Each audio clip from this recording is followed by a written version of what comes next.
કેમ છો વિદ્યાર્થી મિત્રો? મજામાં?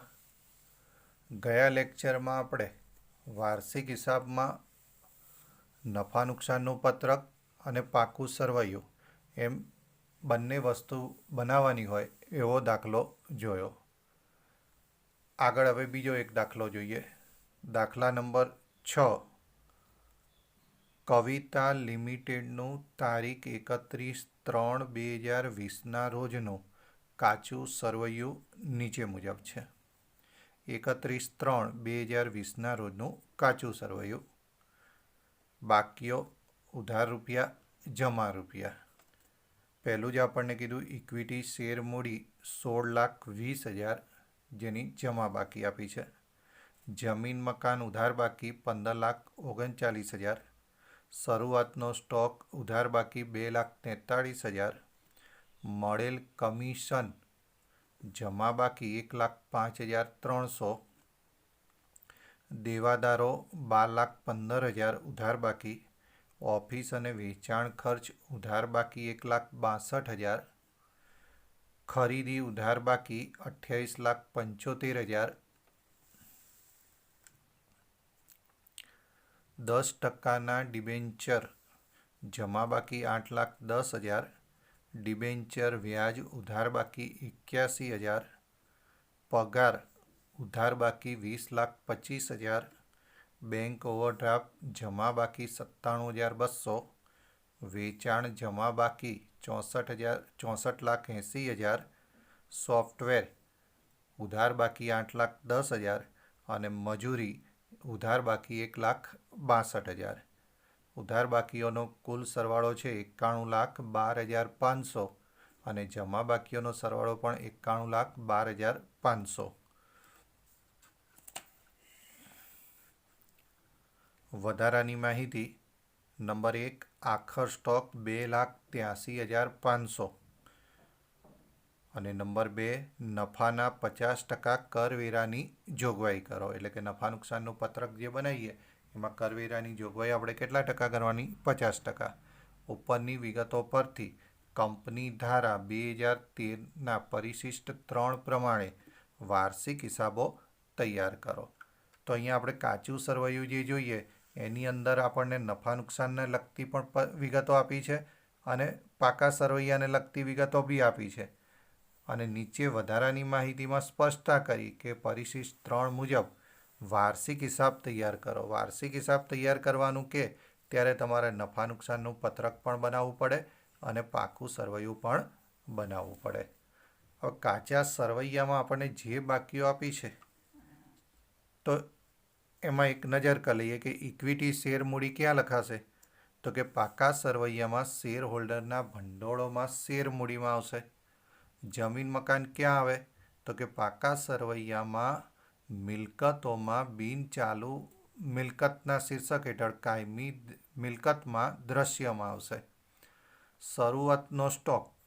હવે અહીંયા શરૂઆતનો સ્ટોક તમને કાચા સરવૈયામાં આપ્યો છે 2,43,000 અને વધારાની માહિતીમાં આખર સ્ટોક તમને આપ્યો તો 2,83,500. તો આ બે સ્ટોક આપ્યા હોય ત્યારે તમારે સ્ટોકમાં ફેરફાર શોધવાનો રહે અને એ સ્ટોકમાં ફેરફાર ક્યાં દર્શાવીશું? તો કે નફા નુકસાન પત્રકમાં ખર્ચના શીર્ષક હેઠળ દર્શાવાશે.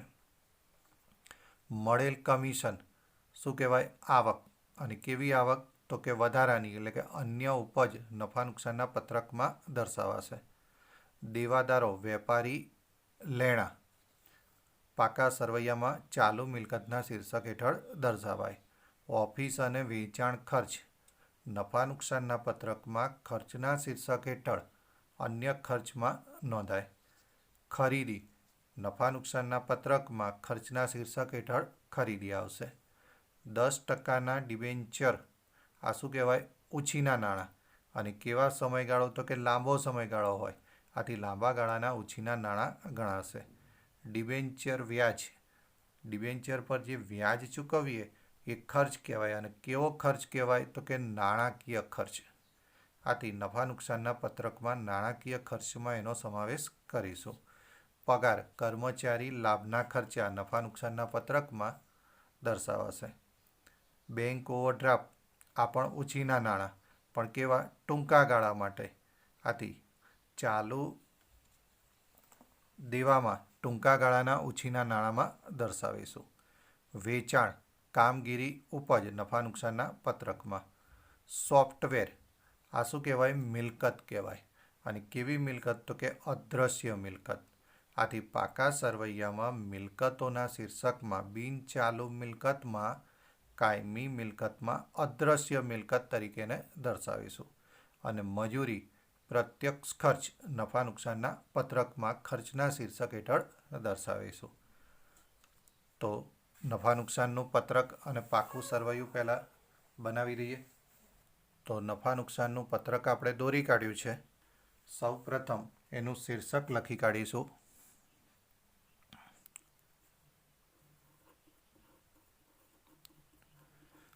કવિતા લિમિટેડનું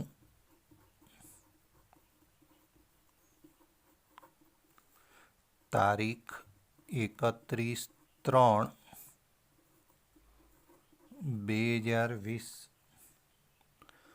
ના રોજ પૂરા થતા વર્ષનું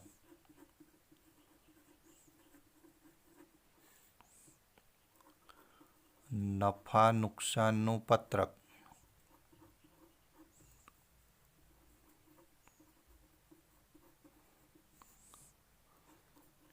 વિગત નોંધ નંબર રકમ રૂપિયા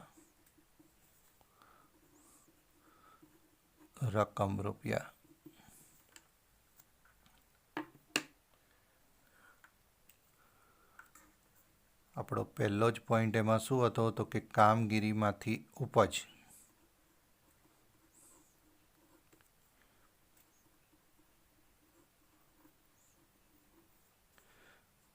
નંબર 2 અન્ય ઉપજ.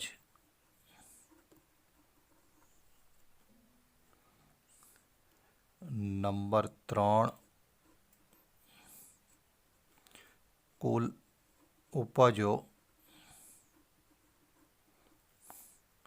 અને કુલ ઉપજો કઈ રીતે મળે?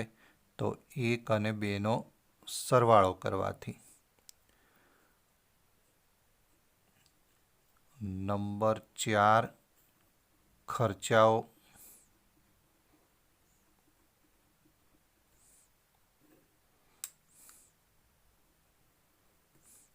એમાં નંબર 1 ખરીદી. નંબર 2 સ્ટોકમાં ફેરફાર.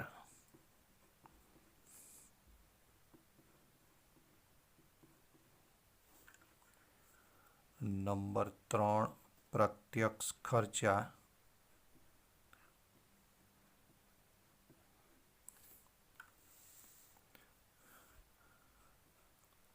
નંબર 4 કર્મચારી લાભના ખર્ચા.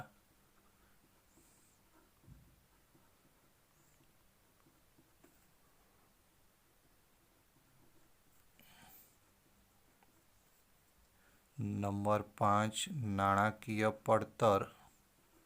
નાણાકીય પડતર કહો અથવા નાણાકીય ખર્ચા કહો. બરાબર. નંબર 6 ઘસારો. અને નંબર 7 અન્ય ખર્ચા. તો આપણને કુલ ખર્ચા મળે.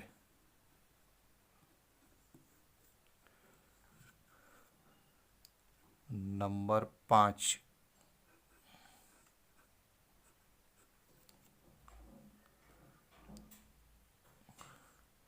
કરવેરા પહેલાનો નફો.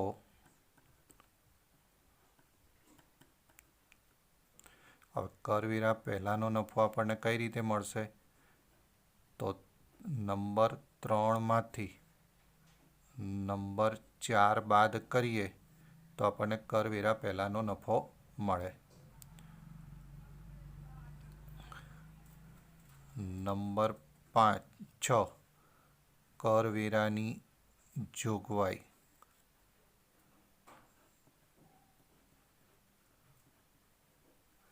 અને કરવેરાની જોગવાઈ આપણને કીધી છે 50%.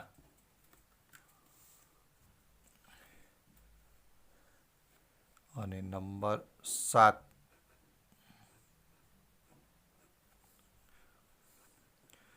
કરવેરા બાદનો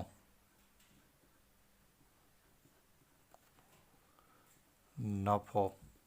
અને કરવેરા બાદનો નફો આપણને કઈ રીતે મળશે? તો કરવેરા પહેલાંનો જે નફો છે એમાંથી કરવેરાની જોગવાઈ બાદ કરીએ તો આપણને કરવેરા બાદનો નફો મળે. કંપનીનું પાકું સરવૈયું તો કવિતા લિમિટેડનું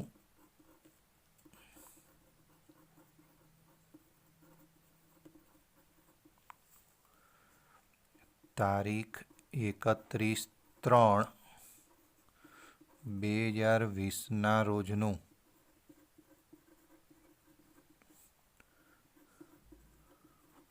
પાકું સરવૈયું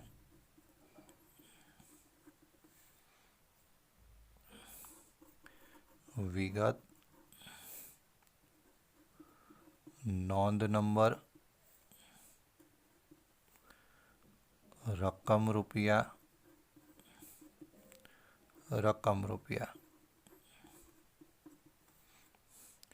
હવે એમાં પહેલો જ પોઈન્ટ આપણો શું હતો? તો કે ઇક્વિટી અને જવાબદારી.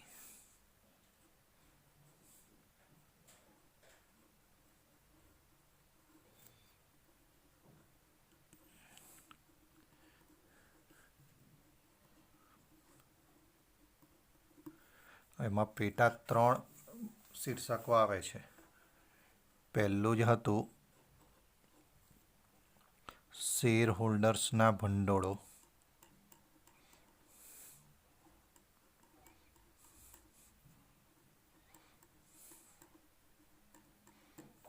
જેની અંદર 2 વિગત આવે. પહેલું શેર મૂડી અને બીજું અનામત વધારો.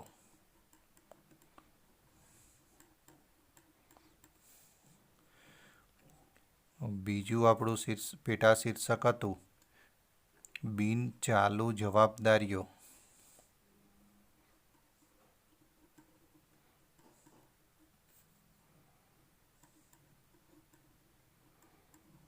અને બિન ચાલુ જવાબદારીઓની અંદર પેટા 3 વિગત આવે. A, B અને C. પહેલું લાંબા ગાળાના ઉછીના નાણાં.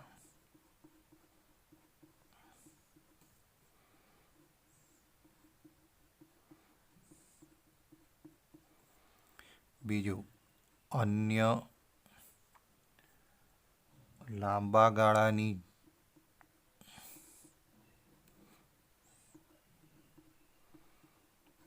જવાબદારીઓ.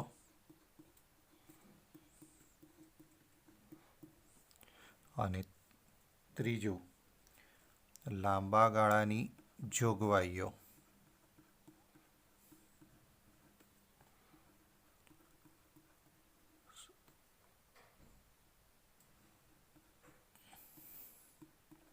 ટૂંકમાં બિન ચાલુ જવાબદારીમાં 3 શું આવે? તો કે ઉછીના નાણાં, જવાબદારીઓ અને જોગવાઈઓ લાંબા ગાળાનું આવે કે જે 12 માસથી વધુ સમયનું હોય. નંબર 3 પેટા શીર્ષક હતું ચાલુ જવાબદારીઓ.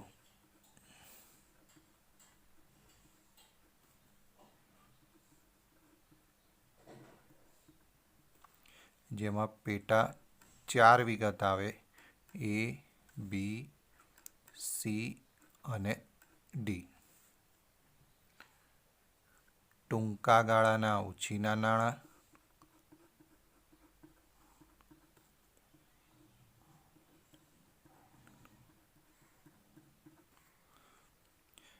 વેપારી દેવા, અન્ય ચાલુ જવાબદારીઓ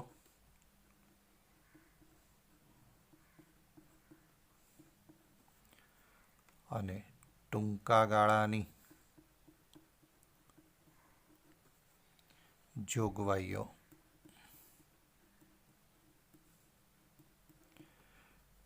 એટલે કે અહીંયા બધું જ ચાલુ જવાબદારીમાં શું આવે? ટૂંકા ગાળાનું આવે, એટલે કે 12 માસથી ઓછા સમયનું. બિન ચાલુ જવાબદારીમાં જે હતું એ 3 તો આવે છે, વધારાનું શું ઉમેરાય છે? તો કે વેપારી દેવા ઉમેરાય છે. કુલ પાર્ટ બી આપણો એની અંદર હતો મિલકતો, અને મિલકતોની અંદર પેટા 2 શીર્ષક આવે. પહેલું બિન ચાલુ મિલકતો,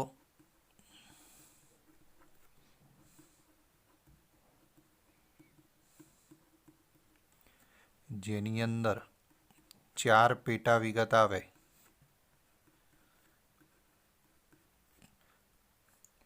પહેલું કાયમી મિલકતો,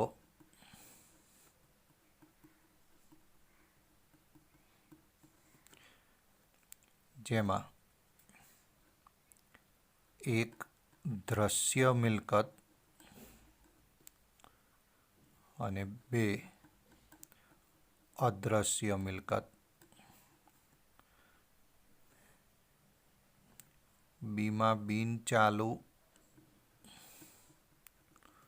રોકાણો,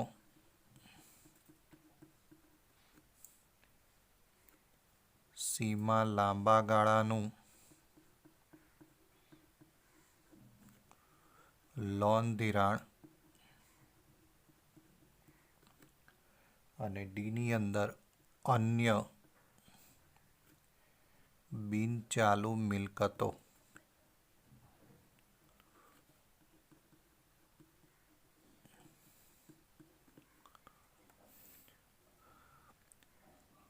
પાર્ટ 2ની અંદર બીજો પોઈન્ટ આપણો શું આવશે? તો કે ચાલુ મિલકતો.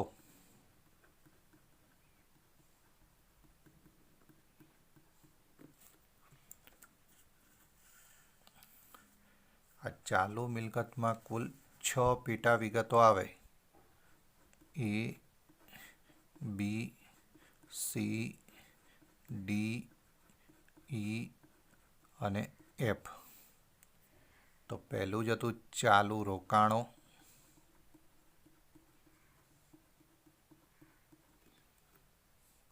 બીજું હતું માલ સામગ્રી,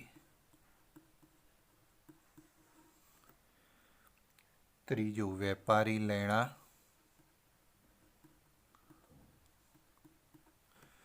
ચોથું રોકડ અને રોકડ સમકક્ષ,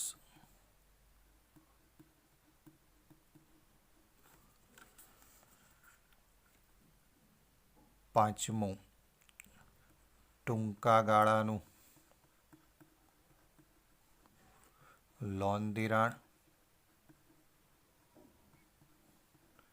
અને સાતમું અન્ય ચાલુ મિલકતો.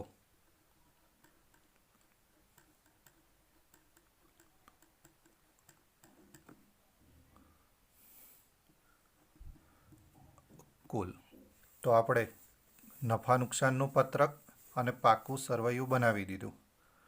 હવે સૌ પ્રથમ નફા નુકસાનને લગતી જે વિગતો હતી એ વિગતો આપણે ધ્યાનમાં લઈશું. તો અહીંયા નફા નુકસાનને લગતી વિગતો કઈ કઈ હતી?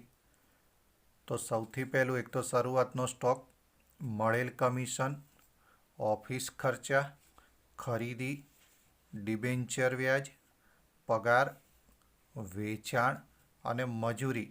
આટલી વિગતો આપણી શું છે? નફા નુકસાનના પત્રકમાં આવતી વિગતો. અને પેલો નીચે આખર સ્ટોક તમને આપ્યો હતો, એ આખરનો સ્ટોક પણ તમારે શું કરવો પડશે? તો નફા નુકસાનના પત્રકમાં પણ આવશે અને પાકા સરવૈયામાં પણ એ આવશે. તો સૌ પ્રથમ પહેલું જ આપણે લઈશું કે કામગીરીની ઉપજ. આ કામગીરીની ઉપજ એટલે કે આપણું વેચાણ કહેવાય. તો કૌંસમાં વેચાણ, અને વેચાણ આપણને આપ્યું હતું આ દાખલાની અંદર 64,80,000.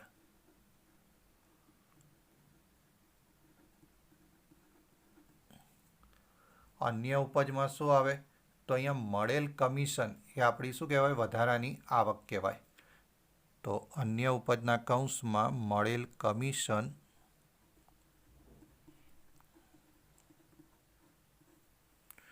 જે આપણને જમા બાકી તરીકે આપેલું છે 1,05,300.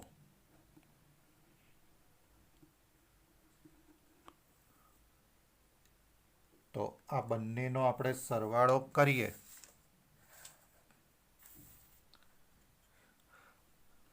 કામગીરીની ઉપજ અને અન્ય ઉપજનો સરવાળો આપણે કરીશું તો કેટલો થશે? 64 ને 65, 65,85,300 રૂપિયા. હવે ખર્ચના શીર્ષકમાં સૌથી પહેલું જ આપણને કીધું છે ખરીદી. તો ખરીદી આ દાખલામાં આપણને કેટલી આપી છે? તો કે 28,75,500. ત્યાર પછી સ્ટોકમાં ફેરફાર. તો સ્ટોકમાં ફેરફાર કઈ રીતે શોધવાનો? તો કે શરૂનો સ્ટોક માઇનસ આખરનો સ્ટોક. શરૂનો સ્ટોક આપણને રકમમાં આપ્યો તો 2,43,000.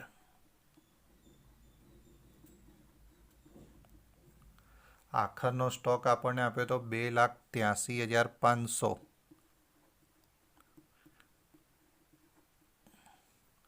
તો 2,43,000માંથી 2,83,500 બાદ કરીએ તો આપણને -40,500 મળે. અને રકમ માઇનસ મળે તો આપણે શું કરવાનું? કૌંસમાં મૂકવાનું. પહેલો જ જે નફા નુકસાનનું પત્રકવાળો દાખલો કર્યો તો એમાં પણ આ પરિસ્થિતિ આપણી હતી. પ્રત્યક્ષ ખર્ચ એટલે કે સીધા ખર્ચ, જેમાં શું આવશે? મજૂરી. અને અહીંયા મજૂરી આપણને આપી છે 1,62,000. કર્મચારી લાભના ખર્ચા એટલે કે કર્મચારીને જે ખર્ચા ચૂકવાતા હોય તો પગાર કોને ચૂકવાય? કર્મચારીને. પગાર અહીંયા આપણને કેટલો આપ્યો છે? 20,25,000.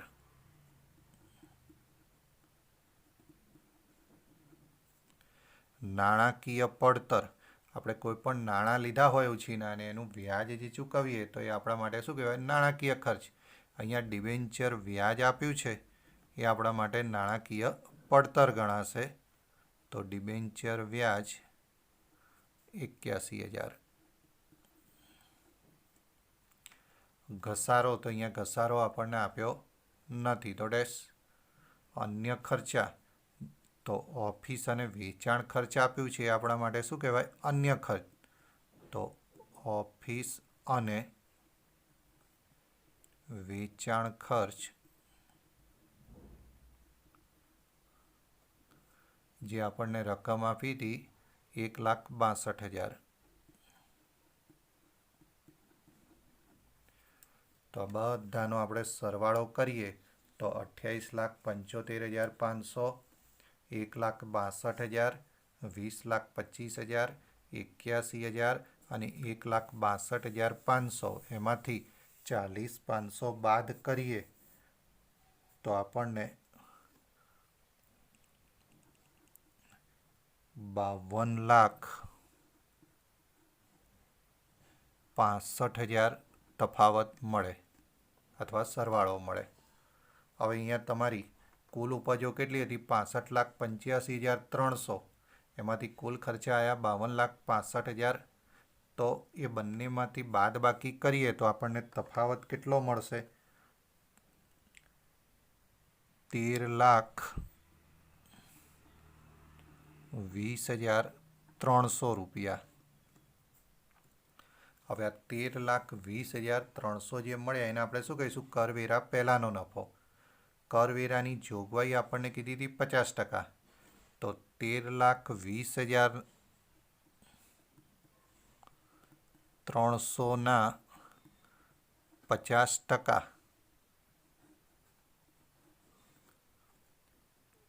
6,60,150 રૂપિયા શું આવે? કરવેરાની જોગવાઈ. અને કરવેરા પહેલાંના નફામાંથી આ કરવેરાની જોગવાઈ બાદ કરીએ તો આપણો જવાબ કેટલો મળશે? 6,60,150 50 એને શું કહીશું? કરવેરા બાદનો નફો. તો અહીંયા કરવેરા બાદનો નફો 6,60,150 મળ્યો. એની બીજી અસર ક્યાં આવે? તો કે પાકા સરવૈયામાં અનામત વધારાના શીર્ષક હેઠળ કરવેરાની જોગવાઈ છે એની પણ બીજી અસર આવશે ટૂંકા ગાળાની જોગવાઈમાં. ઓકે, અને અહીંયા આખર સ્ટોક પણ આપ્યો છે. તો આખર સ્ટોકની બીજી અસર પાકા સરવૈયામાં માલ સામગ્રી તરીકે દર્શાવાશે. હવે પાકું સરવૈયું આપણે જે બનાવીએ એમાં સૌથી પહેલું જ હતું ઇક્વિટી અને જવાબદારી. એમાં શેર હોલ્ડર્સના ભંડોળો. આ શેર હોલ્ડર્સના ભંડોળમાં શું આવે? તો કે ઇક્વિટી શેર મૂડી.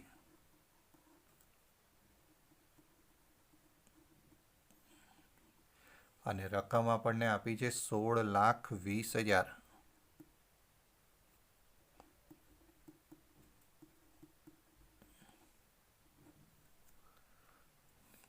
અનામત વધારો. તો અનામત વધારામાં જે આપણે નફા નુકસાનનું પત્રક બનાવ્યું એમાં જે નફો મળ્યો એ નફો, અને જો કોઈ બીજી બાકી કોઈ આપી હોય તો એ પણ ધ્યાનમાં લેવી પડે. તો અહીંયા માત્ર નફા નુકસાનનો વધારામાં શું આવશે? નફા નુકસાનના પત્રક મુજબનો વધારો અથવા કરવેરા બાદનો નફો.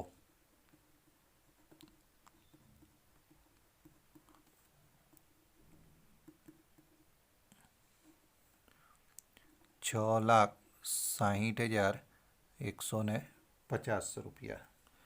તો આ બંનેનો આપણે સરવાળો કરીને બહાર મૂકી દઈશું. તો 16 ને 6 22,80,150 આપણને શું મળ્યું? તો કે શેર હોલ્ડર્સના ભંડોળો મળ્યા. હવે બિન ચાલુ જવાબદારીમાં લાંબા ગાળાના ઉછીના નાણાં. તો અહીંયા આપણે 10%ના ડિબેન્ચર જે હતા એ આપણા શું કહેવાશે? લાંબા ગાળાના ઉછીના નાણાં.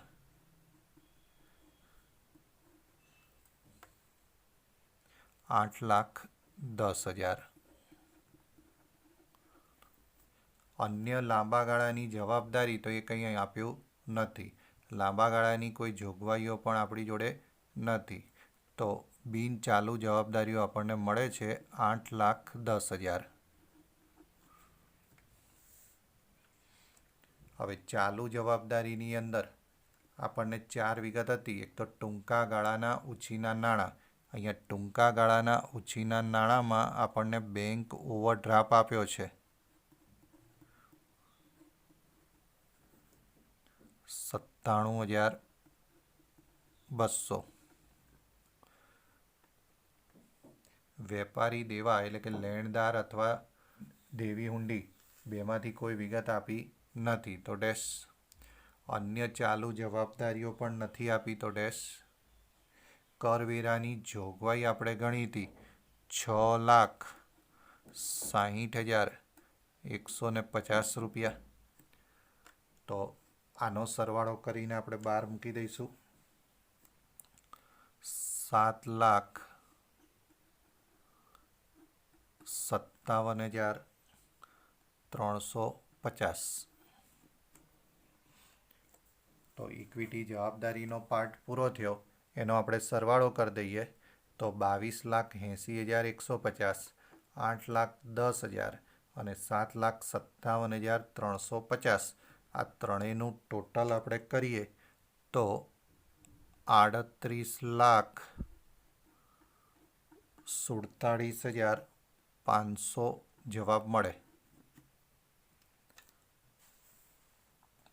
હવે એ જ રીતે પાર્ટ 2 આપણે કરીએ પાકા સરવૈયાનું. એમાં પહેલું જ હતું મિલકતોમાં બિન ચાલુ મિલકતો. હવે બિન ચાલુ મિલકતમાં 4 પેટા વિગતો આવે. પહેલી કાયમી મિલકત. એમાં દ્રશ્ય મિલકત અને અદ્રશ્ય મિલકત. આ દાખલામાં આપણને જમીન મકાન આપ્યું છે એ શું કહેવાય? દ્રશ્ય મિલકત. તો જમીન મકાન આપણને આપ્યું હતું 15,39,000.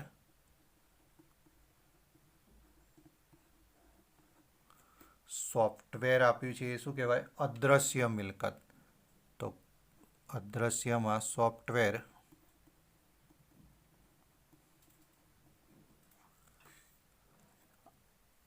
જે રકમ હતી 8,10,000. બિન ચાલુ રોકાણો અહીંયા આપણને નથી આપ્યા તો ડેશ. લાંબા ગાળાનું લોન ધિરાણ નથી તો ડેશ. અન્ય બિન ચાલુ મિલકત પણ નથી તો ડેશ. તો આપણને બિન ચાલુ મિલકતો કુલ કેટલી મળશે તો કે 15,39,000 વત્તા 8,10,000, 23,49,000. હવે ચાલુ મિલકતો ગણીએ તો ચાલુ મિલકતમાં સૌથી પહેલું જ આપણું હતું ચાલુ રોકાણો. હવે અહીંયા કોઈ એવી વિગત આપી નથી.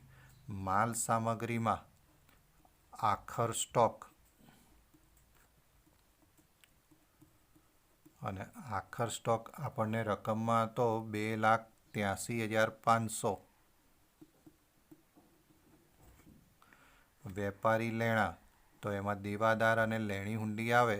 અહીંયા દેવાદારો આપણને આપ્યા છે તો દેવાદારો અને રકમ આપણને આપી હતી 12,15,000.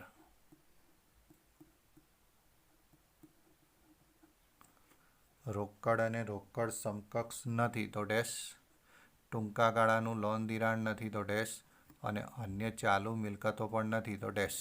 તો આ બંનેનો પણ સરવાળો આપણે કરી દઈએ. 2,83,500 અને 12,15,000 તો 14,98,500 રૂપિયા આપણને સરવાળો મળે.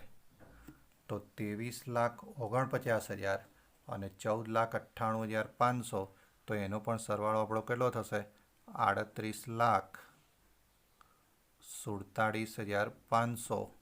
એનો મતલબ કે ઇક્વિટી જવાબદારીનો જેટલો સરવાળો થાય છે એટલો જ સરવાળો આપણો મિલકતોનો થાય છે. એટલે કે પાકા સરવૈયામાં કોઈ ભૂલ રહી નથી. અહીંયા ટૂંકા ગાળાની જોગવાઈમાં કૌંસમાં કરવેરાની જોગવાઈ.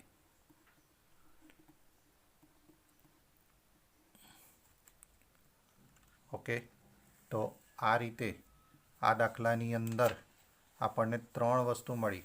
એક આખરનો સ્ટોક જેની 2 અસર આપી, કરવેરાની જોગવાઈની 2 અસર આપી અને કરવેરા પછીનો જે નફો હતો એની પણ આપણે શું કર્યું 2 અસર આપી દીધી. તો આ રીતે તમારે હંમેશા વાર્ષિક પરીક્ષાની અંદર દાખલો ગણવાનો રહેશે. વિદ્યાર્થી મિત્રો, મેં જે તમને દાખલો ચલાવ્યો એની ઉપરથી હવે તમારે સ્વાધ્યાયમાંથી પેજ નંબર 151 દાખલા નંબર 9 કેયુર લિમિટેડવાળો દાખલો તમારે શું કરવાનો હોમવર્કમાં ગણવાનો રહેશે. જો શું કહે છે, 31/3/2017 રોજ કેયુર લિમિટેડનું કાચું સરવૈયું નીચે મુજબ છે. તો આપણને જે કાચું સરવૈયું આપ્યું છે એમાં ઇક્વિટી શેર મૂડી ક્યાં આવે તો કે શેર હોલ્ડરના ભંડોળોમાં. ઓફિસ અને વેચાણ ખર્ચ ક્યાં આવશે તો કે નફા નુકસાનના પત્રકમાં અન્ય ખર્ચમાં. ખરીદી નફા નુકસાનના પત્રકમાં ખર્ચના શીર્ષક હેઠળ. 10%ના ડિબેન્ચર પાકા સરવૈયામાં લાંબા ગાળાના ઉછીના નાણાં ગણાય. વેચાણ નફા નુકસાનના પત્રકમાં કામગીરી ઉપજ ગણાય. સોફ્ટવેર અદ્રશ્ય મિલકત પાકા સરવૈયામાં બિન ચાલુ મિલકતમાં કાયમી મિલકતના શીર્ષક હેઠળ દર્શાવાય. મજૂરી શું કહેવાય તો કે પ્રત્યક્ષ ખર્ચ નફા નુકસાનના પત્રકમાં. ડિબેન્ચર વ્યાજ ક્યાં તો કે નાણાકીય પડતર નફા નુકસાનના પત્રકમાં ખર્ચના શીર્ષક હેઠળ. પગાર કર્મચારી લાભનો ખર્ચ કહેવાય નફા નુકસાનના પત્રકમાં. બેંક ઓવરડ્રાફ્ટ આ ઉછીના નાણાં અને સમયગાળો કેવો હોય 12 માસથી ઓછો જ હોય. આથી ટૂંકા ગાળાના ઉછીના નાણાં ગણાય. જે ક્યાં દર્શાવીશું તો કે પાકા સરવૈયામાં. જમીન મકાન કાયમી દ્રશ્ય મિલકત. શરૂઆતનો સ્ટોક તો આ શરૂઆતનો સ્ટોક અને આખરના સ્ટોક ઉપરથી આપણે શું શોધવાનું તો કે સ્ટોકમાં ફેરફાર શોધવાનો જે નફા નુકસાનના પત્રકમાં દર્શાવવાનો ખર્ચના શીર્ષક હેઠળ. મળેલ વટાવ આવક કહેવાય અને કેવી આવક ગણીશું આને તો કે અન્ય ઉપજ તરીકે એને દર્શાવીશું. દેવાદારો આ શું કહેવાશે વેપારી લેણા જે પાકા સરવૈયામાં દર્શાવાશે. વધારાની માહિતીમાં તમને કીધું કે આખર સ્ટોક 42,000 છે. હવે અહીંયા શરૂઆતનો સ્ટોક તમને આપ્યો તો 36,000. આખરનો સ્ટોક આપ્યો છે 42,000, એટલે કે 36માંથી 42 બાદ કરીએ તો રકમ કેવી મળે? માઇનસ. આથી નફા નુકસાનના પત્રકમાં કૌંસમાં એ રકમ લખીશું. ઓકે. જ્યારે આખર સ્ટોકની બીજી અસર પાકા સરવૈયામાં ચાલુ મિલકતના શીર્ષક હેઠળ માલ સામગ્રીમાં દર્શાવાશે.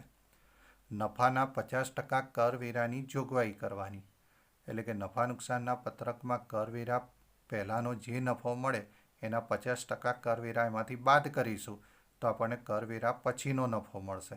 અને આ કરવેરાની જોગવાઈની બીજી અસર ક્યાં દર્શાવવાની? તો કે પાકા સરવૈયામાં ટૂંકા ગાળાની જોગવાઈ તરીકે. અને કરવેરા પછીનો જે નફો મળે એની પણ બીજી અસર ક્યાં આવશે? તો કે પાકા સરવૈયામાં શેર હોલ્ડરના ભંડોળમાં અનામત અને વધારાના શીર્ષક હેઠળ દર્શાવાશે.